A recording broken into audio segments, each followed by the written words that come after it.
जय श्री कृष्ण। योगिनी एकादशी की बहुत बहुत शुभकामनाएं। योगिनी एकादशी व्रत खासकर पापों के नाश, पुण्य की प्राप्ति और मोक्ष की ओर ले जाने वाला माना जाता है।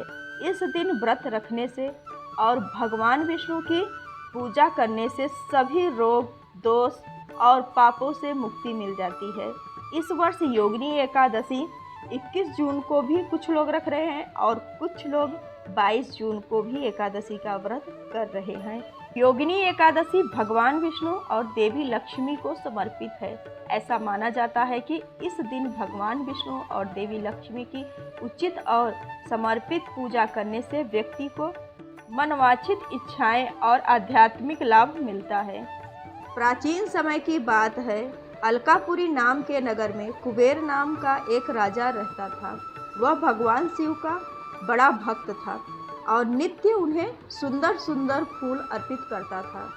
उसका एक माली था, हेमा माली। हेमा माली का काम था कि वह रोज मानसरोवर से फूल लाकर राजा को दे दे। एक दिन हेमा माली की पत्नी विशालाक्षी से प्रेम के कारण वह फूल लाने में थोड़ा देर कर गया। राजा को फूल नहीं मिला तो वह बहुत ही क्रोधित हो गया। हेमा माली को श्राप दे देता है कि वह कोढ़ी हो जाएगा और स्वर्ग से सीधे धरती पर जाके गिर जाएगा। हेमा माली को राजा का श्राप लग जाता है और वह कोढ़ से पीड़ित होकर जंगलों में भटकने लगता है। जंगलों में भटकते भटकते एक दिन वह ऋषि मार्कंडे के पास जाकर पहुंचा और उन्हें अपनी सारी गलती बताता है। ऋषि उस पर दया करते हैं और उसे योगिनी एकादशी व्रत रखने की सलाह देते हैं। कहते हैं कि 88,000 ऋषियों को भोजन कराने का पुण्य प्राप्त मिलेगा।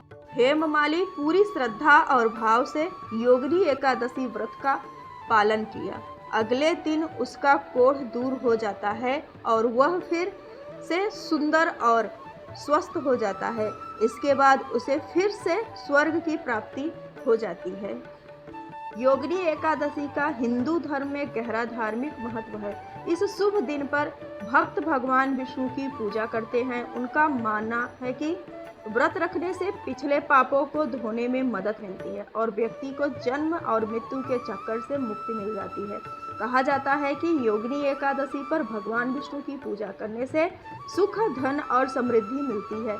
यह भी माना जाता है कि यह व्रत शरीर और मन आत्मा को शुद्ध करता है। आध्यात्मिक मार्ग पर चलने वाले भक्तों को हर महीने एकादशी का व्रत रखने के लिए प्रोत्साहित किया जाता है, क्योंकि ऐसा माना जाता है कि यह उन्हें भगवान विष्णु से दिव्य निवास वैकुंठ धाम तक लेके जाता है। योगिनी एकादशी का व्रत कोई भी व्यक्ति कर सकता है, चाहे वह किसी भी उम्र जाति का हो। यह विशेष रूप से उन लोगों के लिए है जो शारीरिक या मानसिक बीमारियों से राहत चाहते हैं। जो लोग व्रत रखने में असमर्थ हैं, उनके लिए एकादशी के दिन पूरी श्रद्धा और उचित अनुष्ठान के साथ भगवान विष्णु की पूजा करना भी उतना ही लाभकारी माना जाता है। ऐसा माना जाता है कि योगिनी एकादशी की कथा सुनने से हजारों ब्राह्मणों को भोजन कराने के बराबर महान आध्यात्मिक पुण्य मिलता है। एकादशी के दिन सुबह ब्रह्म मुहूर्त में उठकर शौच आदि से निवृत्त होकर स्नान आदि करना चाहिए। पानी में गंगा जल या कुछ बूंदे तिल के तेल का मिलाना शुभ माना जाता है। स्वच्छ और पीले वस्त्र धारण करके, क्योंकि पीला रंग भगवान विष्णु को प्रिय है, और पूजा घर को साफ करें और गंगा जल से पवित्र करें। हाथ में जल और चावल लेकर व्रत का संकल्प ले और अपनी मनोकामनाएं व्यक्त करें। भगवान को पीले वस्त्र, पीले फूल, चंदन, तुलसी दल, दशमी को तोड़े गए धूप, दीप, नैवेद्य, फल, मिठाई अर्पित करें। तुलसी दल जरूर अर्पित करें।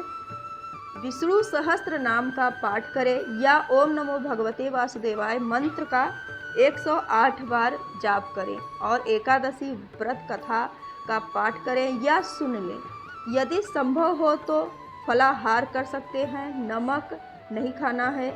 शाम को सूर्यास्त के बाद दोबारा पूजा करें, दीपक जलाएं और भगवान विष्णु की आरती करें। अपनी गलतियों की क्षमा याचना करें।